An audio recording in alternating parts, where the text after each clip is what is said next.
Morning, we're back with another speed work video. Before we start this video, I'm just going to go over the direction I'm going with this training block. So if you didn't see my video the other day, the bodybuilding day on Saturday, that was just a nice little reset. And the day before, I had some really bad time drop-offs on my sprints. So that was my telltale sign that I should probably hit a deload, as it had been a while since I had taken one and I had been pushing the envelope really hard on max velocity sprinting. Focus for today is acceleration mechanics, shorter accelerations. I'm not going to exceed 20 yards on these sprints. We're not doing any curved sprints. We will be doing some drop step sprints, backpedaling into our back leg, loading our Achilles and pushing off. I need to focus more on foot and ankle strength for this block, and I think that's a very big weak point for me and for my sprinting performance. We are decreasing the distance on sprints to reduce the impacts of the ankle, giving the ankle and the foot arches and just my lower leg a bit of a break and a different stimulus. In the weight room, we're going to do some lifts from pins. So today it's going to be a squat from the pins. Thursday it's going to be a split squat from the pins. So I'm trying to stay out of deeper ranges of motion,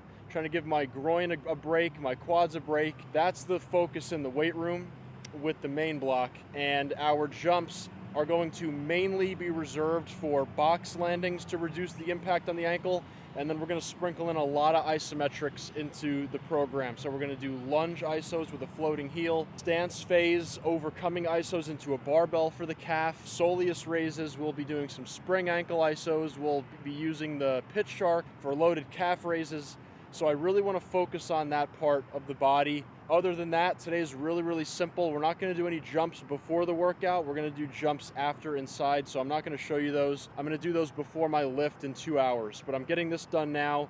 Then I have a session to coach, and then I'm going to jump again to get warm for my lift, and that'll be today's session. But I'm just going to show you speed work today, and I'm also going to give you a lot of cues and some acceleration coaching today as I go through my starts and tell you what I'm really thinking about as I do this. I am also not timing the sprints today. Why this is really important, the fact that I'm not timing, is that intent and exertion psychologically and trying to beat numbers and outperform yourself is psychologically draining. So if you are trying to deload, a good tool that you might want to consider is not timing. The focus is really not to set a new best. Maybe you might want to know how close you are to your best, but that's really not the focus of these sessions. So I like to decrease the actual augmented feedback that I'm giving myself during these sessions, during these deload periods, just to get the work and call it good at that. I'm not concerned with the numbers. If I really approach this the right way and I mitigate stressors that don't need to be in the program, I'm confident in myself and the program that I'm going to rebound and be where I want to be in a week or two. So no timing system today. Okay, the warm-up is complete. The first drill that we're going to do today is the 4-step acceleration. This is a drill that I use a lot with my athletes and with my training team. And the focus is just to cover as much distance as you can with the optimal mechanics for 4 steps. So the focus is on initial first step early acceleration. A couple of things that I want from this drill. One is the starting position. I am looking to start in a acceleration type stance where my shin is translated over my foot and I start to dorsiflex through this front ankle. So I am prepping my Achilles tendon and my lower leg to launch out of that position. And I'm orienting my body on an angle that allows me to direct all my force in the horizontal direction, okay? Early acceleration is predicated on the ability to just move your body somewhere else, okay? You're displacing your hips. So we're not trying to rush from step to step. We're trying to use the ground and actually gain ground. If you're taking your first step and you're not seeing your hips travel a significant amount, you need to focus on getting height and distance out of that push and creating separation between your thighs, big steps, and getting distance. We're gonna rip 3 of these per leg, and then we're going to get into our next drill. So I'm going to get toe loaded right here. I'm loaded on this front leg. I'm going to let my knee and shin travel over my foot when I'm ready to push. My trunk is going to be horizontally oriented forward. My eyes are going to be down, shoulders down, and my calf is going to be tense. And my steps are going to be low, my heels are going to be low, and I'm going to try to stay front side and take some big steps and cover as much ground as I can right here. I'm going to try to push my hips out and not stay where I am and just rush into the next step.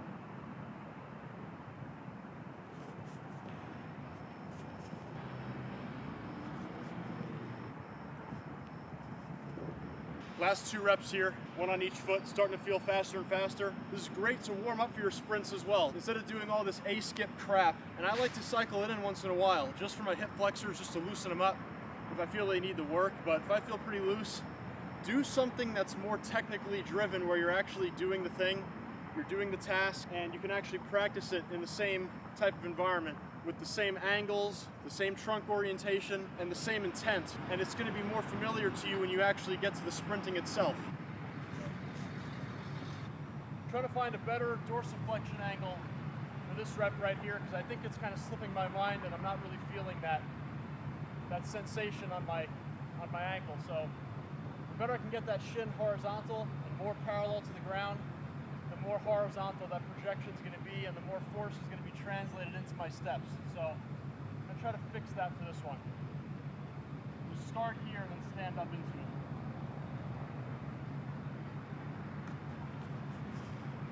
it. Okay, so this next one is a little more convoluted. We're adding a layer to it, but the goal remains the same. We're trying to find a good acceleration angle, but we're also trying to load our Achilles tendon a little more. This is a change of direction type exercise in a linear direction.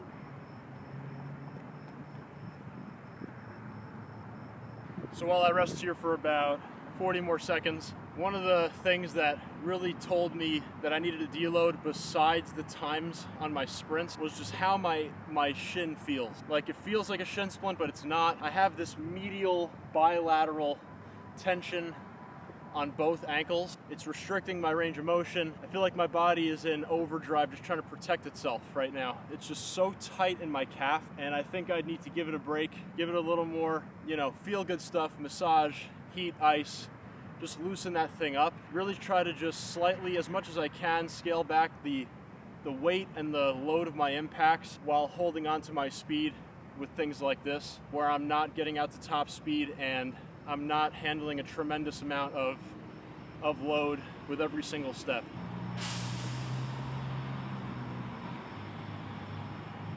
Two more, 1 on each foot.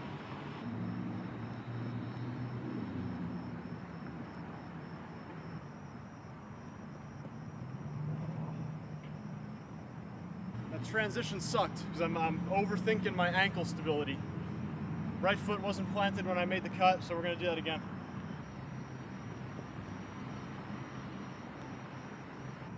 Much better. I like this today without the timing. It can't just always be about outputs, guys.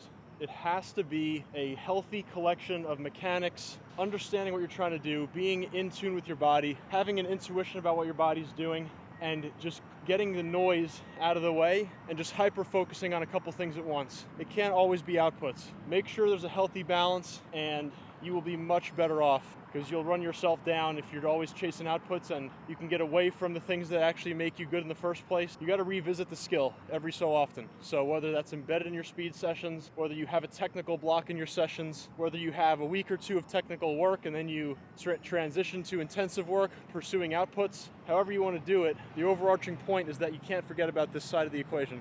We're finishing with 4 to 5 20-yard sprints, just all out from a crouch start 2-point position. That will be the speed session, and I will catch you guys next time. I appreciate you joining.